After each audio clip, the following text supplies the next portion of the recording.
Is it better for the businesses as a brand to tell their story, or is it better for the individuals in those businesses to be telling the story?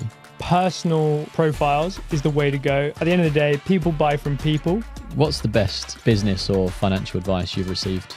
I think that the best financial advice I've ever got was from someone who genuinely just said to me, James, you need to be paying yourself more. You said that you started a business in COVID, and this actually has been quite a common theme on this podcast so far. A lot of people have used pandemic as an opportunity to start their own thing. I guess you got a lot more time, but why during the pandemic and how did you do it? I was currently at the time running a marketing and growth team for a motorcycle training business. No one could go out and train to get a motorcycle license. So how do you help people in terms of helping them to actually put a plan in place and like create the content? What is it that people should be doing?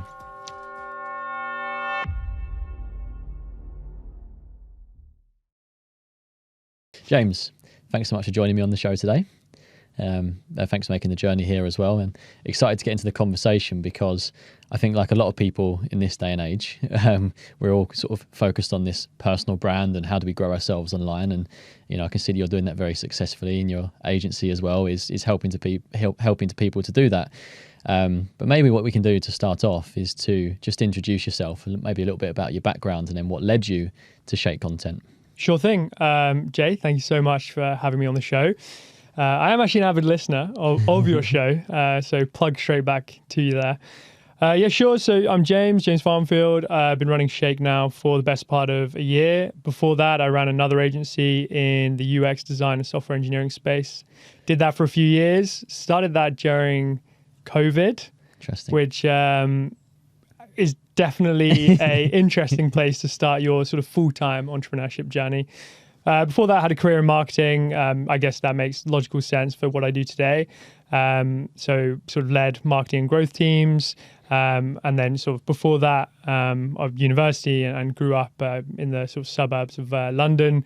But I guess my entrepreneurial journey started there. I was building web design businesses.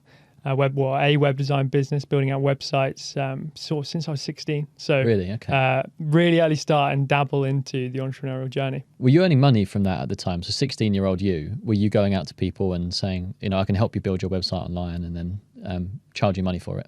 Yeah, so a friend of mine called Nathan, we named the business. It was called NNJ. Okay. And obviously, because we were cool kids, it was Nathan and James, but it was an apostrophe ND James. But it had a nice ring to it. NNJ Web Design, you know, first dabbling, putting a company's house registration form in and sort of going to coffee shops, going to local businesses. And I was the sales and sort of commercial person at that time, going into businesses saying, hey, like, do you want a WordPress website? I was 16 and my dad was buying me a WordPress for Dummies book, the thick ones, Yeah. the ones that are like 4 inches thick. And my partner Nathan at the time, he was a super smart guy. He's still a smart guy today, but he went down the technical route. He owns his own business actually today. I mean, we're talking 13, 14 years later, but he runs his own business as well. So it's definitely in both of our bloods. Did we make any money from it? We didn't make any loss from it. It's a bit of pocket money as a 16-year-old. But it was 100%, better than a Saturday job. Who would make your website today? Would you outsource it or do it yourself? I would do it myself today. I did run a sort of UX design and software engineering business, which in the most base sense would build out your standard marketing website. I personally use Webflow, which is sort of, I suppose, the most design-orientated no-code solution. So I do it myself today. However, if I needed a more, let's say, comprehensive solution, I would definitely look to outsource that, but probably have the sort of connections from former contractors to do that for me. Just to go back to you said you went to university, but when you were younger, what did you want to be when you grew up? Well, I wanted to be a footballer when I was growing up. I think that hands down was what my aspirations were as a 10-year-old. But genuinely, when I was 12, 13, I knew that I wanted to run my own business. And I think by the time I was 16 and looking at university, and I always wanted to go to university, it was never really an option for me to do an apprenticeship, etc., which, to be honest with you, I would highly recommend. I think that's a really good route for you to take as a sort of budding business sort of minded person. But yeah, I wanted to build businesses from a very early age, and I saw two routes. One was going into an industry, learn the trade, and then build a business out the back of that. The other route was join a startup, learn how to build a business, and then find an industry that you cared about. And obviously, when I was younger, it was sport. So building something in football would have been ideal. And, you know, something along those directions. Not quite gone that route today, but, yet. You know, yeah, we'll see where we go with that. Where did this idea about wanting to be an entrepreneur come from at that young age? Gosh, you'd have to ask my parents. Are they entrepreneurs? They are not entrepreneurs. My mum, marketing background, so she led marketing teams. My dad was a software consultant, so he... both have had entrepreneurial parts of their life. My mum owned her own shop for about 10 years. My dad sort of had his own contracting business, like as a consultant for software. I think there was a time, the time didn't quite work for him, because I think that was around when I was born, and I think it was more of a case of the family needs money, so I needed to bring that money in. So I think he didn't quite like do that himself, but both definitely had dabbles. Mum more than a dabble, you know, she owned her own, it was actually a fancy dress hire business. Oh, was it? We've all been in one of those before, haven't we? We have. There's always a demand for them. We have. Look, I was a kid who there was underutilized for. I had everything from your Peter Pan, you know, to Toy Story, fancy dress at hand for free. And I just think it was relatively wasted on me, as I didn't want to be sort of in that amazing costume. But looking back on it, I was fortuitous for sure. Yeah. So let's go back to COVID in that case then. So you said that you started a business in COVID, and this actually has been quite a common theme on this podcast so far. A lot of people have used the pandemic as an opportunity to start their own thing. I guess you got a lot more time, but talk us through that journey there. You know, why during the pandemic, and how did you do it? Sure. I think it really started with, I was in full-time employment. Like most people at the time, I got made to be put on furlough. So I got put on furlough, and I was currently at the time running a marketing growth team for a motorcycle training business. So no one could go out and train to get a motorcycle license. So I quickly got put on furlough. We had great success at that business. I took it from sort of a very loss-making business, but had great land grab, to a highly profitable business, market leader. Like we served 93% of the UK postcodes at the time. That business is still going, and they're absolutely killing it. And I was very fortuitous again to have a great boss at the time to teach me the ropes. Maybe go into that in a second, but yeah, I got made redundant.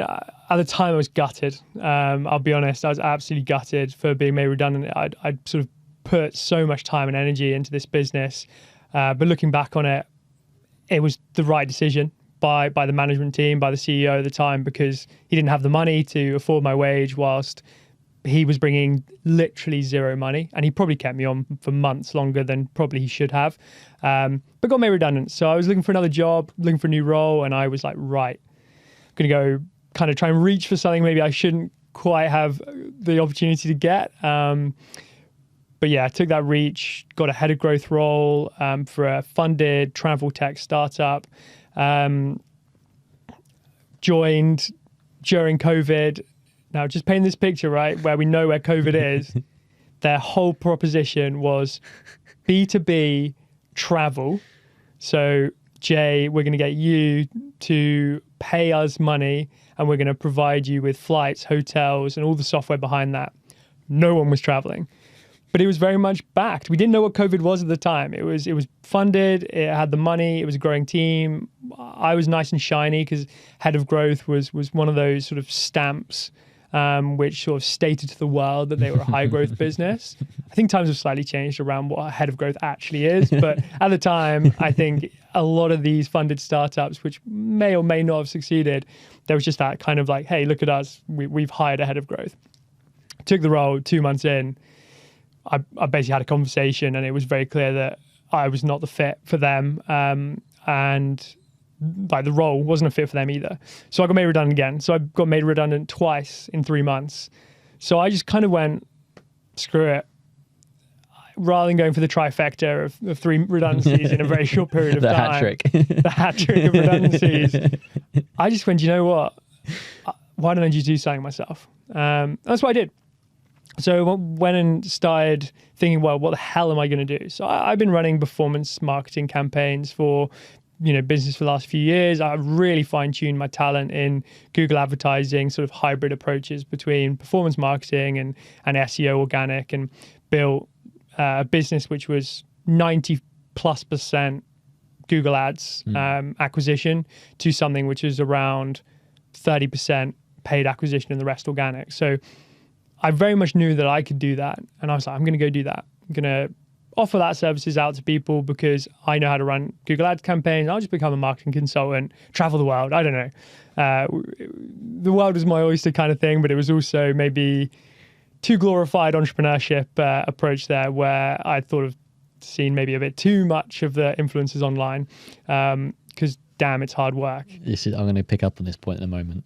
Yeah, I think it's one of those things where you don't really know what you're getting yourself in for. I mean, I'd run businesses before, don't misunderstand me. I run an events business with a good friend of mine at university, and that was strange. But again, the anecdote there is literally going to the bank with like a black bin bag of cash in central Manchester as an events company, and them not thinking that we were like drug dealers. It's still baffling to me. $5,000 in cash of the door receipts, and just being like, hi, can I give you this money to deposit into my bank, Is that please? genuinely what happened? Yeah, genuinely. We never once got pulled up, never once got kind of clarified of who we were really. It was kind of just like, here's our sort of bank card, and here's a load of cash. Because wow. At the time, I know we're a cashless society now pretty much, but at the time, when you went to a club, whether it was £1 or 5 or 10, you would pay in cash because for obvious reasons, it was better for everyone involved from a business perspective. And so we ended up, if we held 1,000 person or 2,000 person capacity, even if it was £2 a person, you're taking £4,000 in cash that night. And whether or not your costs, make it balance out, you had a lot of cash. And so we had a lot of cash to take to the bank on the Tuesday or whatever after running it on a Monday night. Were you ever concerned about being like robbed or anything on the way? No, probably should have been. I honestly left my business partner at the time. He's former sort of young budding rugby player. I think he's got good 5-6 inches of height on me, and he definitely looks a bit more sort of scary than I do. So yeah, I think he took care of that. He'll love me saying that on a podcast. But it was. We didn't run amazing amount of events. Like we didn't run like 100+, but for the sort of dozens that we did, that was the process, which was very strange at the time.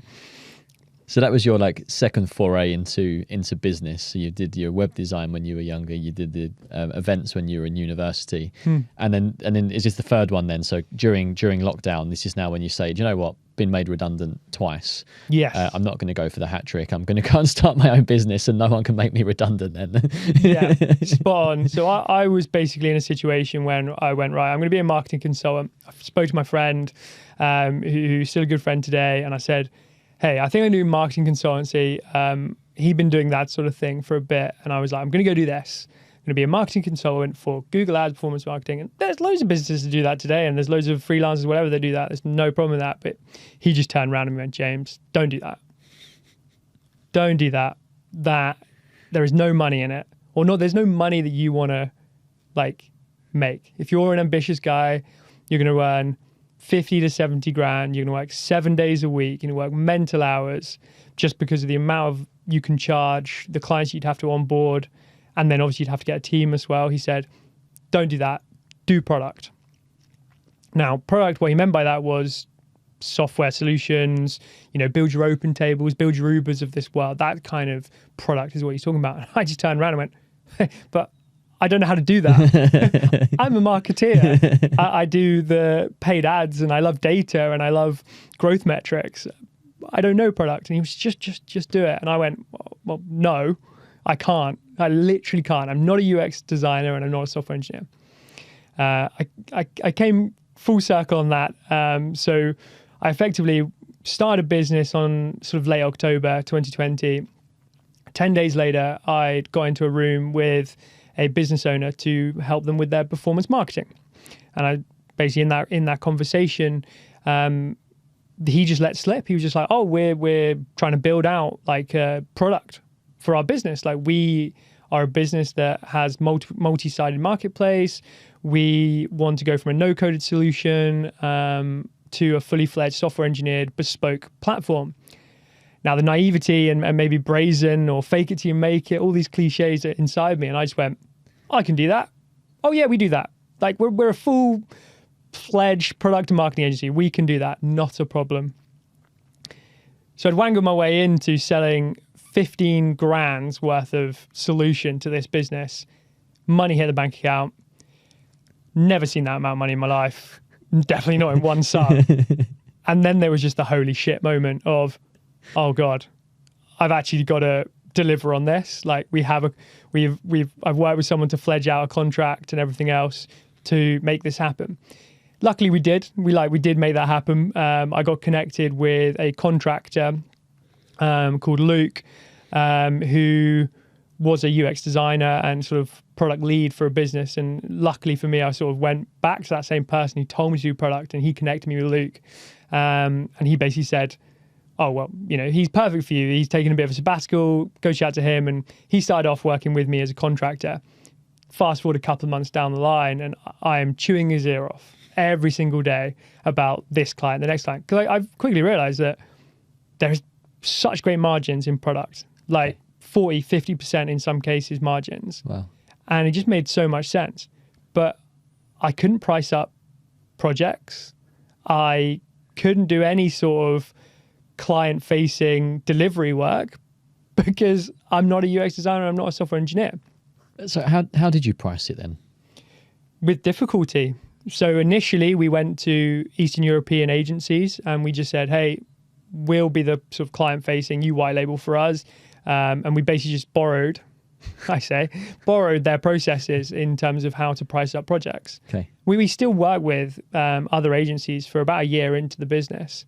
But Luke Hawkins quickly came on as full-time co-founder of Airbyte, which it was named. And we sort of fleshed out the processes, and it was very clear. I'd be commercial and marketing. He'd be delivery. So he would do the UX design and the software engineering sort of management. Of course, him not being a software engineer himself, we had to hire that talent. So we started working with agencies. We then worked with contractors, and then we eventually brought people in full-time to sort of deliver on solutions. And the crazy thing about it was COVID. Yeah. So my mum thought I was crazy. So it was a case of, James, everyone is scrapping for a job, and you think it's a good idea to go and start your own business. Go get a job, secure something. And I basically just went, well, the thing is, there's no distractions. Like, I was very fortunate. I lived in an amazing house with a few of my friends who were great guys. They were great for me from a mental health perspective, and I had great fortune in that sense. But the other beautiful thing was, there was nothing to do. Like, you couldn't do anything, right? In COVID, so my life was get up early, slot down a huge, like, I don't know how big it was, but let's say a liter of coffee in a cafetiere, just because, easy access. I'm not that fancy. Put it down and just started working really early. And I just remember, because it was sort of winter time, that I was up before the sun came up, and I was grinding and working. I'd sort of stop around mid of the afternoon, hit the gym when they were open, or we had a sort of loose bench and dumbbells out in the garden in the cold. Bro's house. Yeah, exactly. It was. It really was.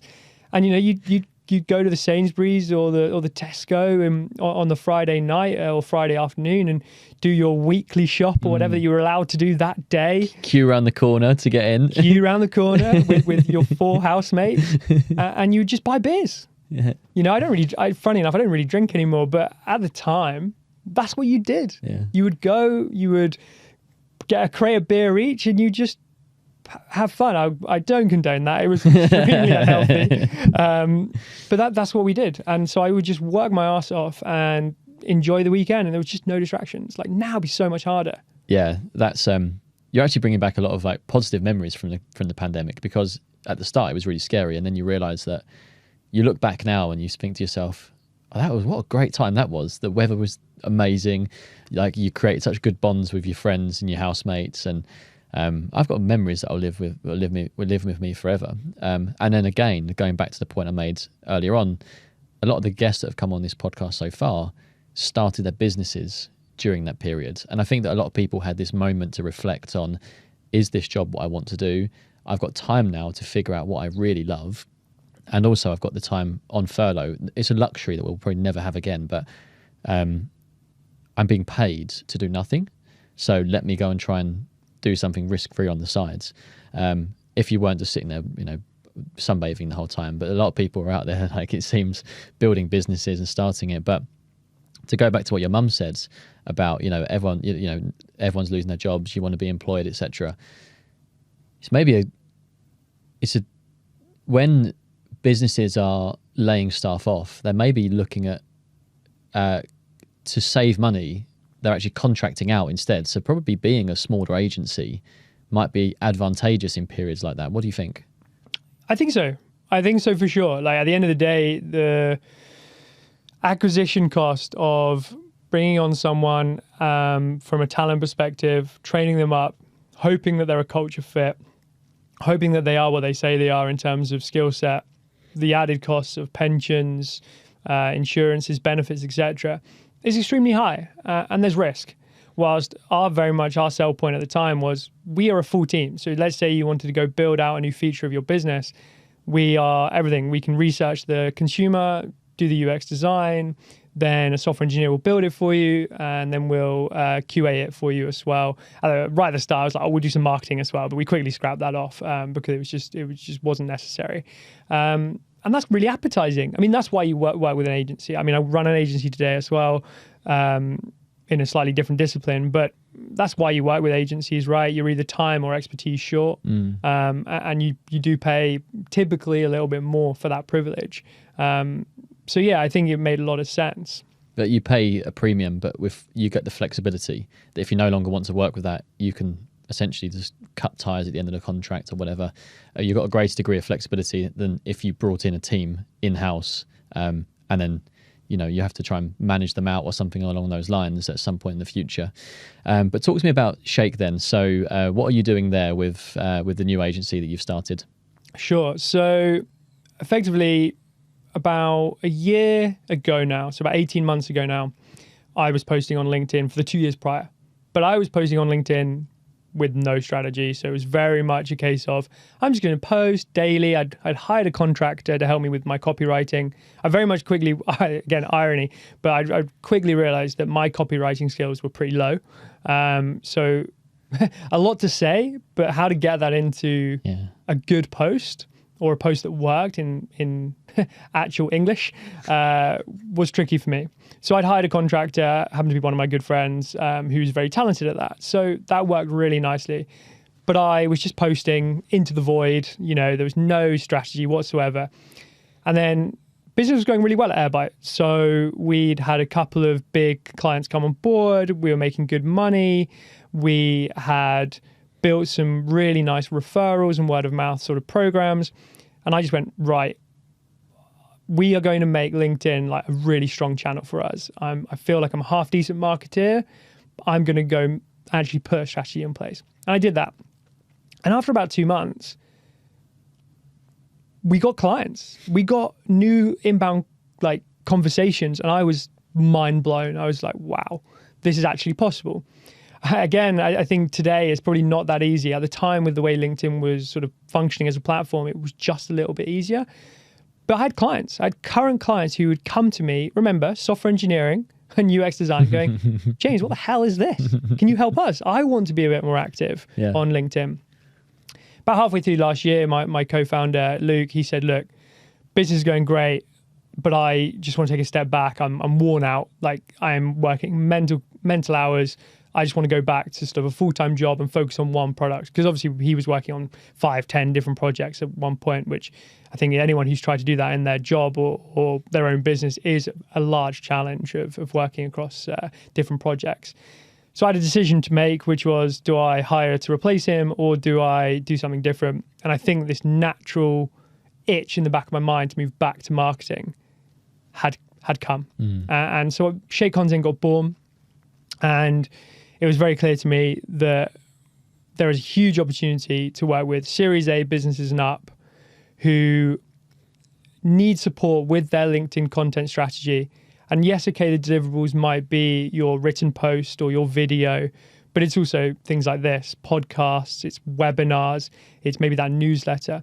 And effectively, anything that gets distributed on LinkedIn, Shake Content does to support you with your end goals, which for most people, it is lead generation. Yeah. It's making money. Whilst I think a lot of the personal branding agencies out there, despite what they say, and I don't want to throw any shade, I think a lot of their aspects is growing impression count, follower count, things that just for me personally won't move the needle, which for me is money in the bank account. I think that's where we very much like stand different to a number of different businesses out there. And that's what we do today. I've seen the power of LinkedIn since launching the podcast. So pre-podcast, I thought that Instagram and TikTok and those platforms would have been the place where I would get the most impressions, the most sort of like, go viral, etc. But then I realized very quickly that posting on LinkedIn was where my target audience would be. And if you're a business and you're trying to sell to another business or growing your personal brand on LinkedIn is the place to do it. However, I would say that there's a mindset out there of people who say, yeah, but LinkedIn is full of recruiters, etc. And I had that mindset before as well. And now I'm seeing a community on there of entrepreneurs and founders, and there's now a follow button, for example, so you can build followers. I've just had my video button activated. They're sort of rolling that out. So it's becoming a social media platform now for professionals and entrepreneurs, which that's obviously a new strategy from LinkedIn, which they're going down that pathway. And I think that now there is a massive, massive opportunity out there for people to use LinkedIn as a way to show themselves, businesses, personal brands. But what do you think about, is it better for the businesses as a brand to tell their story, or is it better for the individuals in those businesses to be telling the story? Oh, it's a great question. I think obviously you need both. For me personally, personal profiles is the way to go. At the end of the day, people buy from people. Let's say I am looking for a solution for HR tech. Even if I know the solution that I want to go for, so it's HR Tech 1, I would go to their company page. I would probably go, depending on the size of the business, even then, I'd probably still just go to people, find the CEO or head of partnerships or commercial, connect with them and message them directly. So cut out that middle person and just post on your own profile.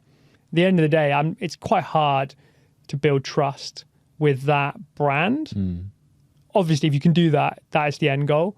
But it's a bit easier for Jay to tell his story, like how he got here, why he started a podcast, like why his solution offer service is more beneficial than somebody else's.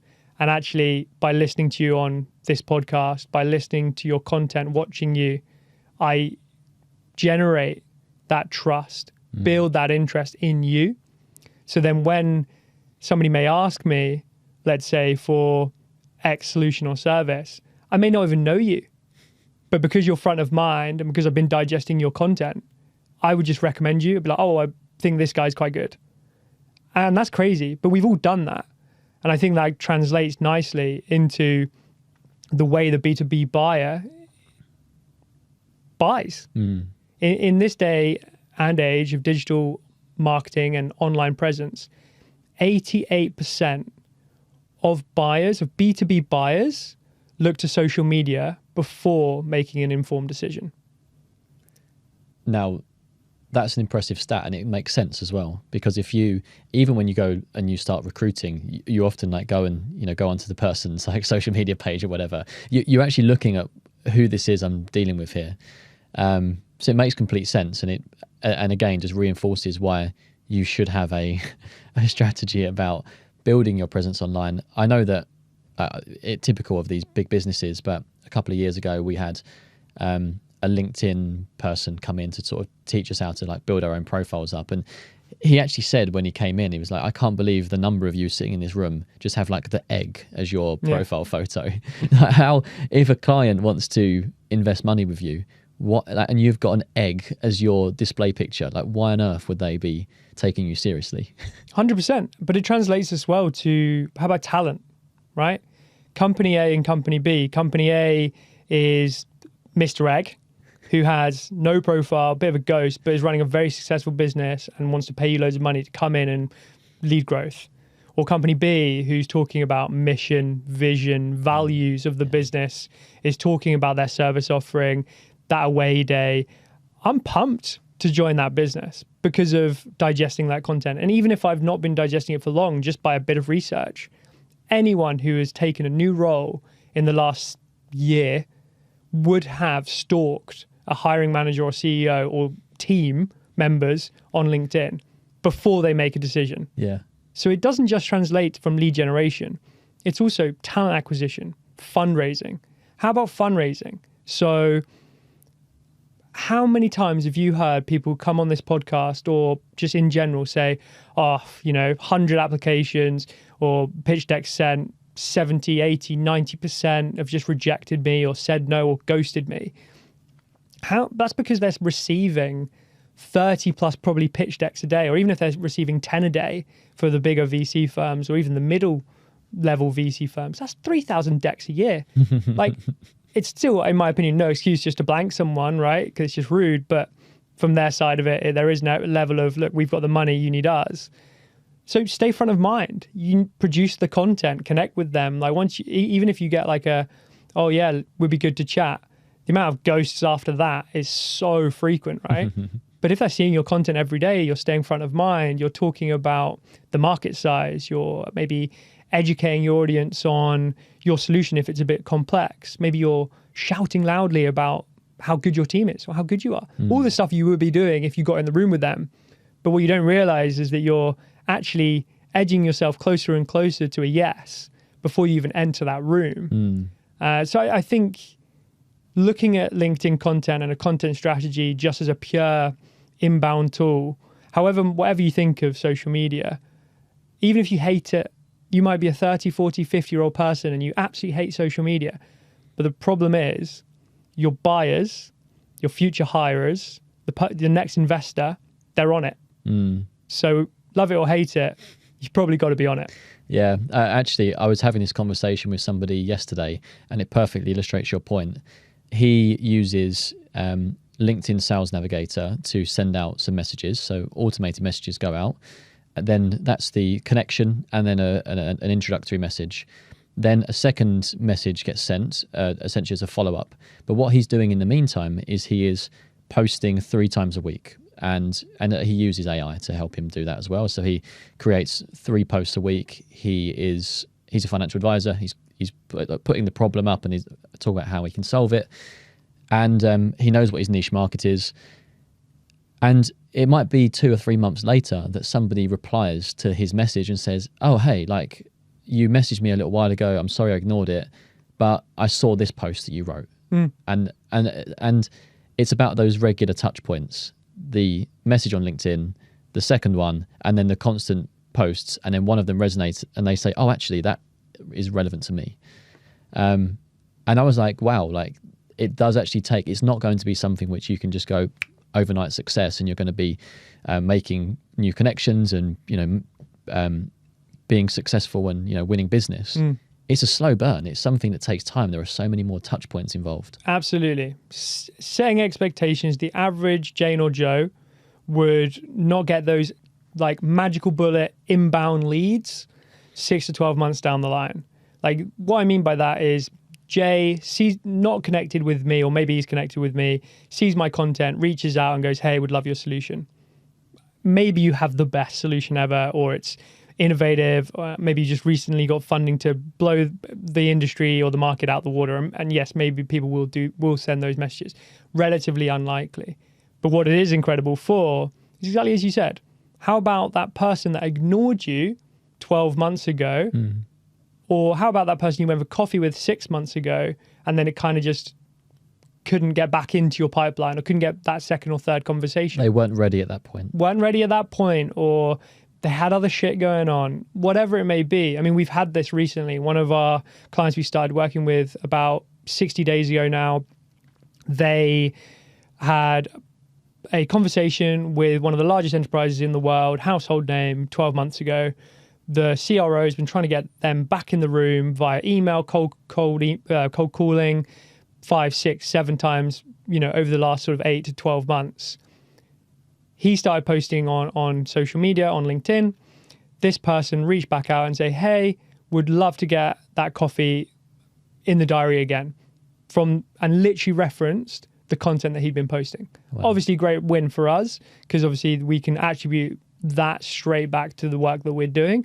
But that is the power of it. The reality is the majority of wins you're going to get in those initial sort of months, re-engaging pipeline. How about that person you went to university with 30 years ago that is now running a business that would be your perfect client? We've had that exact situation where somebody reached out and said, hey Barry, I know we've not spoken in 25 years. I am now running a 25-person small niche business in North Wales. Saw your post, would love you to come in and do some training with us.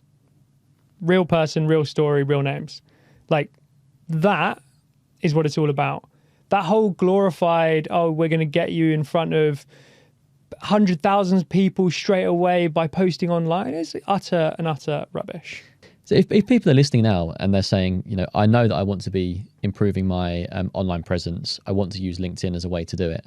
You talk about strategy here and about, I'm doing this at the moment with a podcast, which is, I know I should be using it. I'm seeing the benefits from it, but there's no real strategy behind what I'm doing. I'm just posting and just trying to be consistent with it. But how do you help people in terms of creating that strategy, or helping them to actually put a plan in place and like create the content? What is it that people should be doing? So I think there's two different aspects to this. One is what should people be doing, and like how do we specifically help?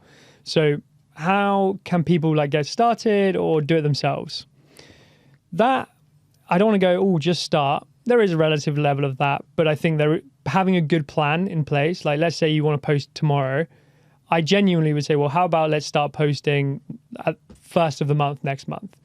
Get that good plan in place, keep yourself accountable. You'll naturally last longer than sort of throwing something out there and kind of losing track. And it's the first thing to go.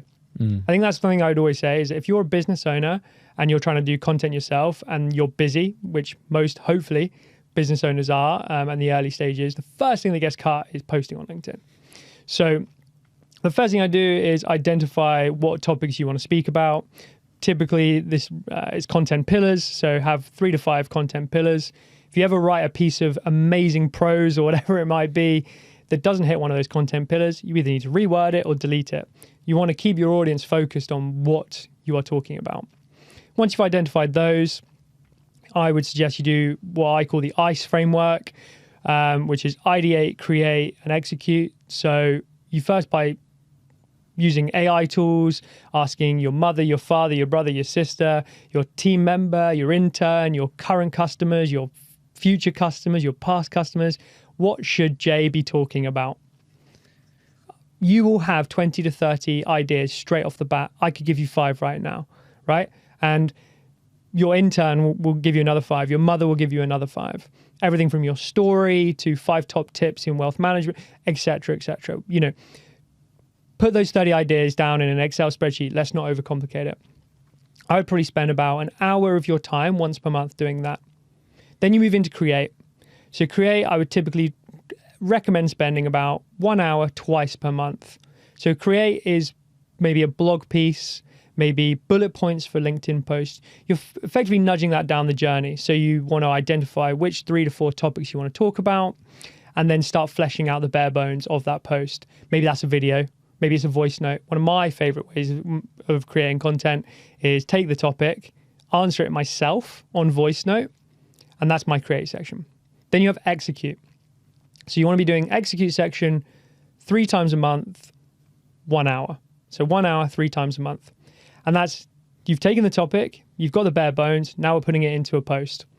And that could be by using templates, by utilizing other content that you've seen online that you respect and enjoy, copying their format, but putting it into your own way, or just testing and experimenting. And that could be imagery, text, infographics, carousels, your videos, snippets of a podcast, whatever that may look like. And that's how you do it. From there, I would recommend you go back to the start, which is that ideate. You've got that list of 20 to 30 topics. Let's say you're posting 3 times a week. So for the next 10 weeks, just literally say Monday, Tuesday, and Thursday, I'm going to post these 3 topics. You now know what topics you're going to speak about between this month and next month. Therefore, you're keeping yourself accountable. And equally, you're not there sitting on the time that you've set aside to work on content going, damn, what the hell am I going to post about this week, or coming up with it on the spot. You already know what you're going to talk about. And just naturally over the next few months, you will then start writing stuff down in notes. You'll voice note yourself more frequently. You'll be in the shower and you'll be thinking, oh, that'd be a great post. Or I've had that conversation that I can refer to. So that's what I'd recommend for people who are looking to produce content themselves. How do we help? So how do we help is basically do all of that and more, but limited time. So what we do is we'd say, Jay, I need an hour of your time once per month. We'll record video with you. Maybe we'll do a podcast with you. Maybe we will just ask you questions, Q&A. And then out the back of that, we will then produce content for you, which you approve every week, to the point where you're receiving the content and you're going, James, I love that. That's like something I would say. And I turn around to you and go, that's because you damn well said it. You know, the worst agency in my mind is those going away and saying, Jay, I think you should post these 5 pieces of content. But it's not coming from you. There's nothing authentic about that. Coming to you with 5 to 10 ideas saying, hey, Jay, I saw this recent article on, what's your opinion? Voice note back to me. Great. Love that. Good process. But this whole process around, oh, you sign a big fat retainer with us and we're going to own your entire LinkedIn for you, I think it's wrong. It's a collaborative process. But what that does mean when you work with Shake Content is that you have an hour once per month slotted into your diary. And then you have the approvals, which takes about 20 minutes to half an hour once per week. Once you get sort of 6 to 8 weeks down the line with us, that time to approve those posts is very limited. So effectively, you might be a busy B2B CEO running a $20+ million ARR business with 100+ employees. You've got a lot of other shit going on, but you still absolutely love us because we're producing that work in such a timely manner, utilizing such a limited amount of your time. That's why you work with us. And that's exactly the instance. That example I just gave is exactly like one of our clients. And I have to say that as somebody who is incredibly time poor, I have a day job and I'm trying to host a podcast on the side and do all these other things. To be able to say, for someone to basically say, I need 1 hour of your time and we're going to schedule this in the diary and then you're going to come to our office or wherever it is and we're going to record something and then I'm going to go away and do the work for you and then we're going to go for an approval process. That has massively reduced the hurdles to actually doing the thing in the first place, and the thing being posting on social media. Because I was having a conversation with a friend yesterday who wants to do this more, and he's just like, I don't know how, and I don't have the time to do it, and I don't have like the energy when I go home from work to do this. Well, why don't we book something in on a Friday in 3 weeks' time to do 1 hour's worth of recording, and then you've got your content for the next 2-3 weeks or whatever. Yeah, absolutely. I mean, I think if you're wanting to do that yourself as an entrepreneur or an early stage startup, do that anyway. Like, don't overcomplicate this. You do not need a studio. You could quite literally have the latest iPhone, which is a 1,500 quid piece of kit, in your front room, which you've navigated around to make it look pretty, boxes and crap everywhere else, but just in that one slot behind your head, it looks great. Like everyone has that opportunity to do that, right? And I think for us, obviously, we take it that next stage, which is ideally we get more than an hour of a time with our clients, not necessarily with them, but them sending us ideas, collaborating with their team. Like we pretty much always work directly aligned with a head of marketing or head of growth who have their own agendas within internally, but they utilize us as basically an outsourced full sort of content team to do that. And we align with them to hit whatever their objectives are. Maybe they've got an upcoming event, maybe they've got a webinar that they want to push, or it might just quite simply be demos that they want to like get in the diary because they're a B2B SaaS platform. So that's where the strategy piece comes in. That's where the 20 plus years of collective marketing experience my sort of co-founder and I have. But I think that's where it's not just content that we're like pushing out and we're doing nothing with. You know, we'll work with you to have an engagement strategy. How about that new sales hire that can pick up on those intent triggers? Something we were talking about off camera, right? Someone's viewed your profile. Someone's engaged with that sort of poster you put up of a podcast sort of clip, or maybe they've attended that event that you also went to.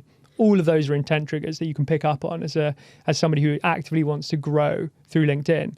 But you might also be a CEO of a high growth B2B SaaS fintech business who doesn't have the time to implement a strategy alongside like their team. Yeah. Obviously, that's where we come in and go, look, the LinkedIn marketing space actually hasn't been around for that long, but we can show you exactly how to get the most out of it. And you used a word earlier on, copywriting, and then you put up a great post the other day about AI. So Thank you. yeah, and actually I've used ChatGPT to try and to formulate some posts in the past, and you mentioned about the emojis. You're like, you can see an AI post from a mile off. So copywriting, what is it? And how do you use good copywriting to enhance your message or whatever you're trying to get across? Copywriting has got to be probably the most underrated skill to have as a marketer, but also a founder and CEO, to be able to get across your narrative, just tell a story with like numbers, effectively with like numbers and letters on a page is such an underrated skill. And I think in answer to your sort of question, sort of, which is AI is a great tool, 100% use this in your process. However, it's not an end-to-end solution just yet. The worst situation that you could have is someone digest your content and either if they know you and say, hey, Jay, this doesn't sound like you, or the alternative, which is, hey, Jay, I've met you in person. You sound completely different to what you do online. It's not authentic and it just will not help you hit those goals. So absolutely use AI for ideation, for maybe fleshing out some ideas. But when you actually sit down, to be honest with you, I'm encouraging people to use AI for end-to-end because it will make my business skyrocket because it will make us stand out tenfold to those that are just using a budget solution and charging, let's say, 50% what we do. You use the word authenticity there. Yeah. And I guess that is one of the key things that you do when you're sitting down with these businesses or these founders and you're saying, right, okay, let's ideate, let's create, but this is you behind this camera now, or this is you sending this message. How do we get you to come across? And I think that we've all been in scenarios in the past, maybe like an interview, for example, where we try and give the listener the answers that you think they want to hear. However, that's not authentic. Yeah. Well, I think at the end of the day, you've got to have an opinion on something. So if somebody else is writing that for you, whether that be a tool, software, or somebody else, then it is just not going to hit the same. At the end of the day, you don't want to have a situation where that comment or that post gets you into a situation where you've got to back what you said and you either don't know what you said or that you actually just fundamentally disagree with it. It's a very tricky situation. Yeah. Businesses out there, actually, I'm going to do a different question. I saw on LinkedIn again as well that you're doing something at the moment with a guy called Johnny Rose, who I've seen quite a lot on LinkedIn recently. You're creating like is it a series or something, or like you've got a limited number of opportunities to like come in and do all this work for people. What is it you're doing with him? Yeah, so firstly, Johnny Rose would love to hear that you've been seeing him everywhere on social media. So Johnny's a great guy. He runs a founder-led video agency, so very much in line with what Shake Content does. It's like obviously video, or being a video-first content agency is a large part of what we do here at Shake. So what we basically just said, we're a part of a similar community. We're part of a member community called Opus. So Johnny and I sort of collaborated and we said, what is possible? So we haven't got a name specifically for this series, but it's like a what is possible. So what we're doing, we're hosting a day next month for founders to come in and give us an hour of their time. And they will sit down and they might do a fundraising video. They might do an interview style like this video. They might do a Q&A style or talking head, which is where you just look straight into camera. Out the back of that, we'll have that long form for them, produced and edited by Johnny, the social clips, so you can then share maybe what you said. Say you asked 10 questions, or gave 10 answers, you can then have those 10 social clips chopped up. With then your profile optimized and offered feedback, some written posts as well around that, and just some general advice and support with a very limited amount of time that you'd be giving to us.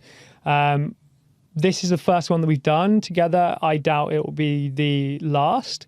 Johnny and I, we both have similar sort of follower count, which in the grand scheme of things is relatively small. On LinkedIn, so it made a perfect sense for us to collaborate and just sort of showcase what good actually looks like. So I'm a big believer of, work with those that are in similar spaces than you, and Johnny is one of them, and that's what we do. And it's also, I think, the reference to Johnny Rose there and talking about seeing him in a lot of places. I think this just again illustrates what you're doing here. And I connected with you because I saw that your piece. We're now sat in a room together recording a podcast episode. You're working with him. And this is the power of social media, right? And particularly in this, this is not Instagram. This is not something where you're just trying to just get as many likes as possible. You're building connections, right? So you're connecting with somebody, you like what they do.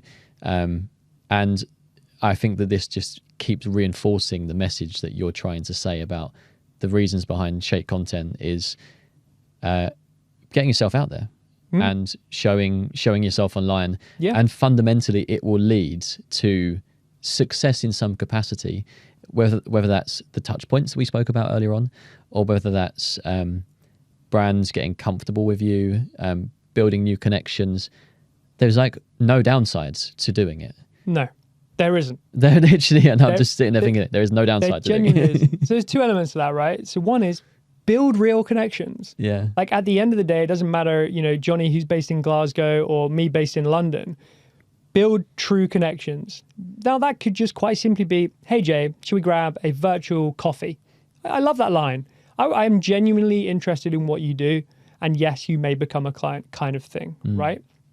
And I think that's exactly what you should do. There's also an element of how many do you need? We're a business with our price point that actually we don't need 1,000 people to connect and engage with us. So genuinely just authentically go out and say, hey, do you want to grab a coffee? Maybe go to that person that's 2-3 steps ahead of you and go, hey, I would love your advice on this. Let's build a connection. Or someone who, the other side, which is I may just be able to help you for free. Because all of those possibilities, they'll either become clients, they'll refer you, and it's just good for you to know them. And then you can help each other grow. And I know it sounds like such a cliche, but at the end of the day, if I'm posting online or on LinkedIn every single day of the working week, if I even just met one person each day, then I'm going to be meeting 20 plus founders or 20 plus potential prospects or 20 plus potential advisors each and every month. That's over 200 each and every year. Now you're telling me if you met 200 plus people in a similar space, similar ambitions, just like you're doing with this podcast, that it's not going to return value for you in some form or another. Well, if it doesn't, you're doing something wrong. Yeah. And the reality is, I think anyone who has ambitions to be successful, that is a great way. And if anyone ever asks me for a coffee, I'll always pretty much always say, as long as I can fit it in the schedule, I'm more than willing to help, because I'm still a relatively young entrepreneur in the grander scheme of things. But I've been doing this for 3-4 years. I'm sure there's some elements that I can offer value to. Likewise, what am I doing? I'm reaching out to those who've been doing it for 10 years, or those that have just been doing it for 5 years, who have fundraised or have hired more people than I have, or are building a business in the same space that are going at a faster or slower trajectory than me. Because that's how you're going to meet your future client, maybe a future co-founder, future team member, future advisor. That's how I've met advisors. We have a board. That's how I've met advisors. Really? Posting on LinkedIn.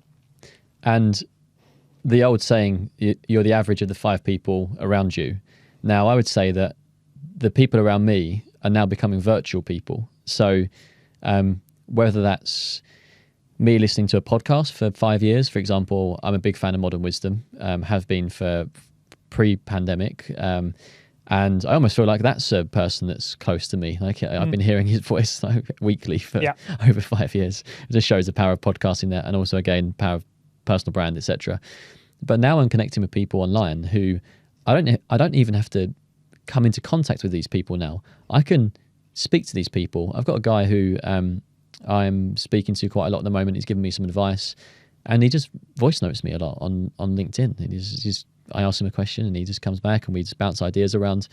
I've never met, actually, no, sorry, I lie. I took him for dinner when he was in London recently, but I hadn't met him for a while.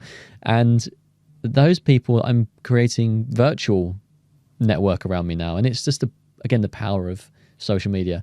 And again, I don't think you have those relationships on TikTok or on Instagram. You can probably only build those, Twitter maybe, but you can only build those on LinkedIn. And again, it's different mindset. Yeah. You're like, when you log into LinkedIn, it's a very professional mindset typically. So the actual logic is to build connections typically.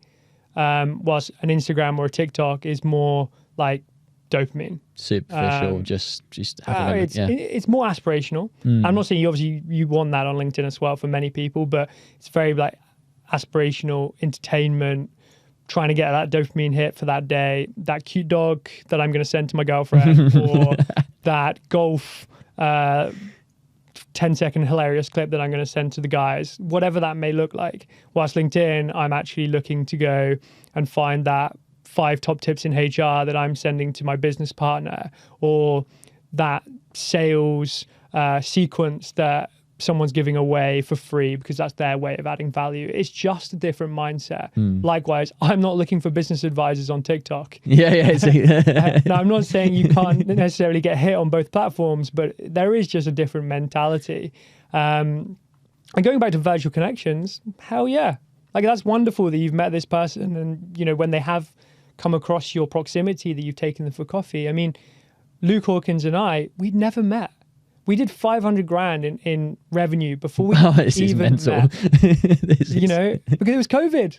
He lived about 2 miles from my house. I think I was living in sort of southwest London. He was living actually near here in southeast London. We'd never met. We had generated 500,000, I reckon. I'd have to check the exact stats, but towards that, it's a good number.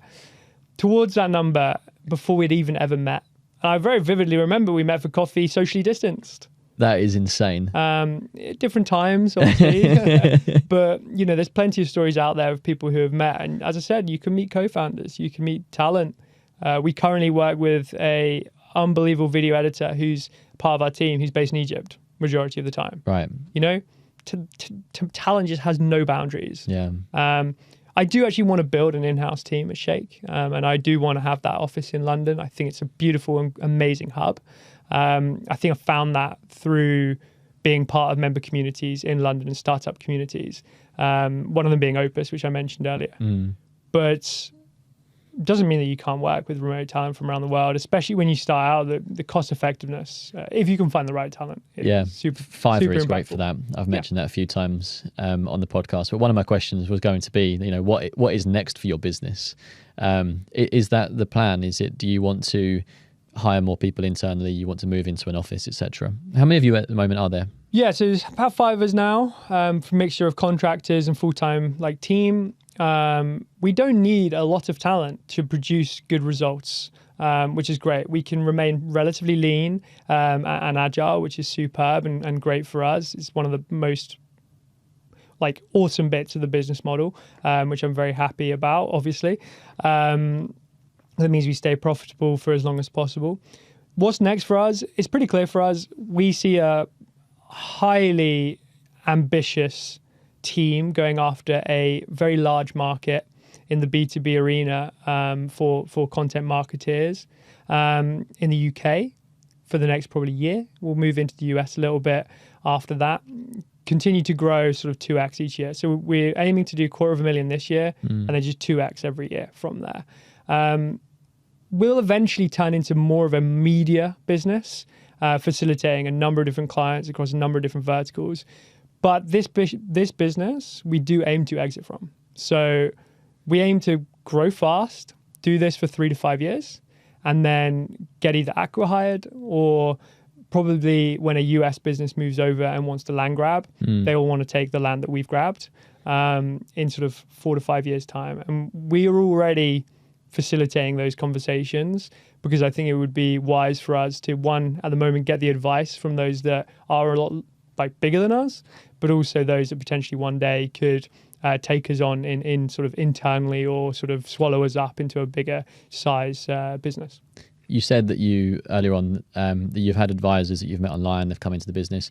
Are you looking at any angel investors or VCs and that sort of stuff? My general answer to this is we will not rule anything out. Yeah. The reality is we're an agency, we're fully bootstrapped, we're highly profitable, so it would only be a question of speed. Yeah. So if we very much see a space that we want to push into or a direction that we want to go into at high velocity that we wouldn't or couldn't necessarily do without investment, I won't hesitate for a second. I think by nature, the type of client that we work with right now are facilitating those conversations. And there is something so pure about getting in the room with someone who maybe 10 years my senior, but is doing 10, 20, 30 million, or has just raised that 2, 3, 4, 5 million, which I've never done. Yeah. And having their ear or having them spend that time with me, even now, feels like a privilege. Obviously, we're delivering great resource for them, and we're highly impactful and we've got great praise.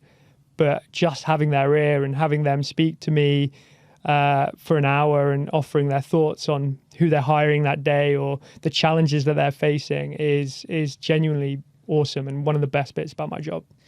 What's the best business or financial advice you've received? I think that the best financial advice I've ever got or been given was from someone who genuinely just said to me, James, you need to be paying yourself more. Interesting. Okay. We had the money to effectively continue to grow, and I very much viewed it as a rainy day fund. And my general logic was, if I keep building this pot of cash, if anything goes wrong, there's a pot of cash.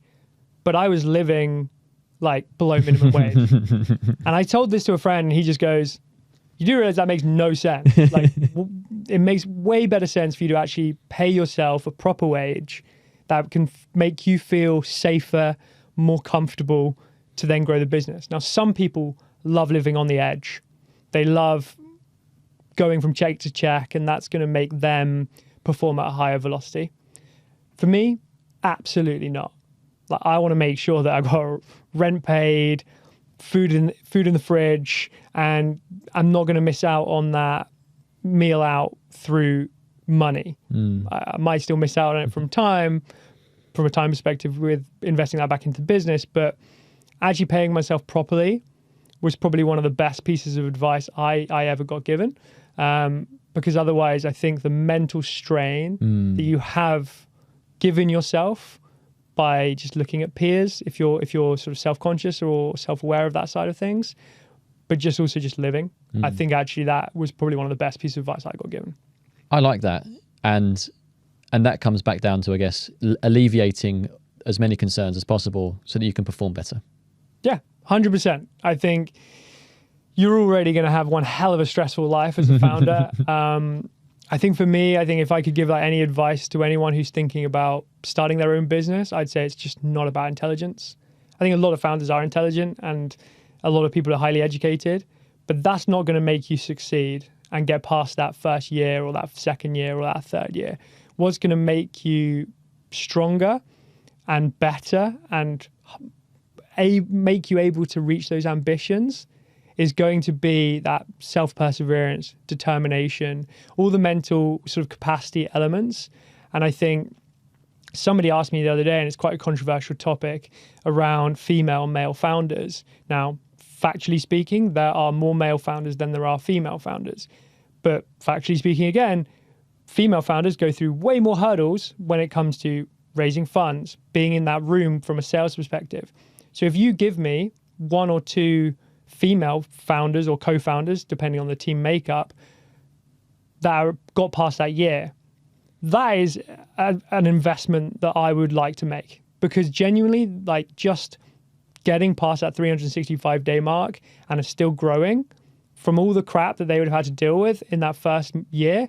And, you know, there's a plethora of stories out there versus, and I'm not, again, this is very like exceptional cases, but that one or two men, and you know, that have gone through that same sort of journey, once they get hit, I would back the female pair or the female founder than I would with a male version of that. So many exceptions to that rule, but I think like something obviously I think is being done, but not fast enough around alleviating those challenges that female founders face. Yeah. So what you're saying is that builds a lot more resilience once you're past that phase. I think it's just harder. I just think they've had to, you know, they will run. This is coming from a white, middle-class guy, right? I have literally been given every luxury under the sun to like succeed. You take that from anything from ethnic diversity or gender, you know, they have already had to go up an uphill battle compared to me. So naturally speaking, they have overcome more hurdles. And I think when they get hit by other hurdles, just let's say in just general business, they are more likely to overcome them easier than those that aren't in that luxury. Yeah, that's a really valid point, actually. And I wonder if that actually translates into data as well. I'd love to actually look into that. And coming from a wealth manager, investment manager hat on, there is actually some data out there that suggests that businesses with female CEOs actually perform better and are more sustainable businesses from a stock market perspective. And I'd love to actually dig into that. Maybe there might be a LinkedIn post about this at some point. I'd love to see that LinkedIn post. And it doesn't surprise me. It doesn't surprise me. I mean, one is there's not enough of them. Yeah. There's not enough female founders. But two, it doesn't surprise me those that have got there will go further. But again, yeah, there's lots into that. Yeah. If somebody is just tuned in at the end of this podcast, what would you say are the key points that you'd like someone to take away from this about what you're doing or the LinkedIn space? Yeah, I mean, I think from someone who may be listening and has ambitions to sort of succeed or take on that journey from an entrepreneurship perspective, there's a couple of routes you have. I think you either go alongside a full-time gig, pays your bills, but you've got to expect that it will take longer, or you go all in like I did. But I don't think there is an answer one way or the other. I think all you have to do is start. Bit of a cliche response, but it is true.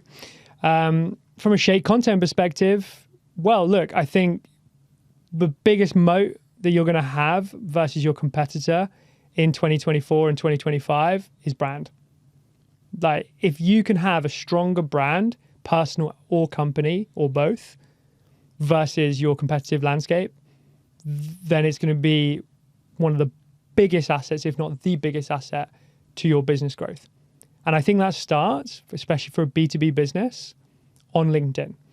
That is where you've got 1 billion users that come on daily to have a professional mindset in the B2B arena. If you're not there, your competitor might be, or probably is, which means they have the eyes and the ears of your potential prospects, your potential customers, or your current customers. Yeah. which means they are the ones that are getting the attention of them. They are the ones that are potentially prospecting them. And I don't think there's any business under the sun that wants their customers or their prospects listening to someone else that's not them. And the only way to do that is stay front of mind, producing daily content, entertaining your audience or educating your audience. And if you don't want to do that yourself, build that internally, you can come speak to us. Is it like a sweet spot in terms of number of times a week or a month or something that you should be posting on LinkedIn? There's no golden bullet. 2 responses to this for me. One is post probably 3 times a week at least. The other answer is the more opportunity you give your audience to see your content, the better. So for example, I would challenge you, Jay, to look at my content. Now I post every single day, Monday through Friday, the working week or the traditional working week. If you started looking at my content today, I would love you to come back to me in 14 days time and tell me how many posts you saw of mine. I guarantee you it will not be 10. 10's the max you could see. I reckon it'd be probably around 4. Interesting, yeah. So therefore, if you're only posting 3 times a week, so 6 in total in that scenario, you probably only see once, maybe twice, see my content. And the more times that you see my content, the more times I get to sell to you, highlight that pain point that we solve, educate your audience, build that trust, build that virtual rapport, and the more chance that you have to reach out to me to become a paying customer. And that there is, I think that we all fall into this trap of being very ambitious. This podcast is called Ambitious Minds, so I'm appealing to these people. But I don't post on LinkedIn today, but I want to post 5 times a week. I mean, that's probably an unrealistic expectation that you've set yourself. So yeah, go 3 times. And it's a really good point that you make there about your content may not be seen by your audience. I know there are certainly posts that do well and some that don't. It could be the time of day that you're posting. It could be a number of factors. I don't know what they are, but you actually do need to be consistent with it, and you need to just be and not get put off by that post didn't perform well. It'll take a long time, as you know. Like you've been doing this for did you say a year or something? You've been doing it for Well, look, I've been posting on LinkedIn for 3-4 years now. Okay. I've been doing shared content for the best part of a year, and we've been growing very nicely. I think which content pieces do well is always a great topic of conversation. I think in one instance, the one that you've delved into something, you've maybe thought it's the best post under the sun, flops, versus the one that maybe took less time and it's just an image or whatever and does really well. There is no complete answer, but you have to look back and analyze which ones do well.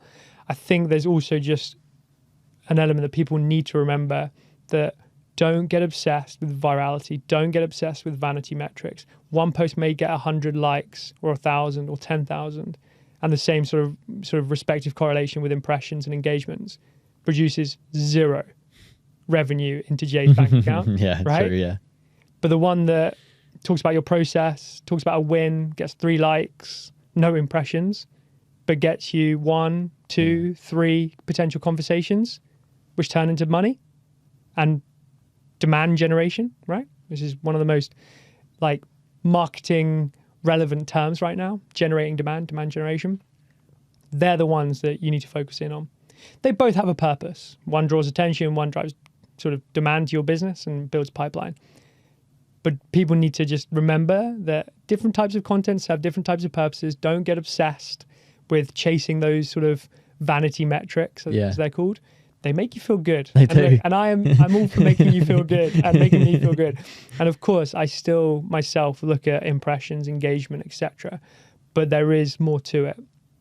Yeah, I love that. And I've learned a lot from this podcast, which is, I think, one of the real benefits of doing a podcast is that you get to sit in a room for an hour to an hour and a half, have these great conversations with people that you can learn so much from. And I've learned a lot from you, and I really want the listeners, and I hope the listeners who are ambitious, they know they should be doing this, maybe they're not doing it right now, to start thinking more and more about it, and then hopefully they can check out your page. Where can people find you? Actually, that's a really good question. Find me on shakecontent.com, as it sounds. Obviously, James Farnfield, Farn Field on LinkedIn, or just find Shake Content on LinkedIn. They're the two places that I'm predominant, for I guess for obvious reasons. And yeah, obviously, if anyone does want to touch base and run through anything from a LinkedIn perspective, I'd love to hear from them. Yeah, well, look, I really appreciate you coming on. This has been a great episode for me. I'm sure that listeners will have got equal value out of this. So I just want to say thank you so much for your time. Jay, thank you so much for having me, mate. You're welcome.